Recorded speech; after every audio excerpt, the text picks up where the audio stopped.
রোজ সকালে আমি অফিস যাই এরকম টপ নচ হেয়ার স্টাইল করে, তার কারণ এটা আমার কমফোর্টেবল লাগে। আর অফিস পৌঁছে আমি হেয়ার স্টাইলটা চেঞ্জ করে দিই। এনিওয়ে আজকে অফিসের কোনো ফুটেজ নেই। আজকে অফিস থেকে একটু তাড়াতাড়ি বেরিয়েছিলাম, আর ফেরার সময় চলে এসেছিলাম হচ্ছে এই নতুন সিনিয়র সিটিজেন পার্কটাতে, যেটা ওপেন হয়েছে রিসেন্টলি আমাদের পাড়ায়। আর এই যে এই হেয়ার স্টাইলটার কথাই বলছিলাম। অফিস পৌঁছে আমি সুন্দর করে চুলটাকে কার্লি করে হেয়ার স্টাইলটা চেঞ্জ করে নিই, কিন্তু অফিস যাই সেই টপ নট করেই।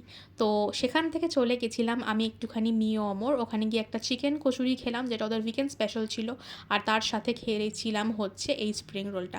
আর ওখান থেকে চলে গেছিলাম টেলারে, কারণ পুজো আসছে, জামা কাপড় বানাতে দিতে হবে তো নাকি।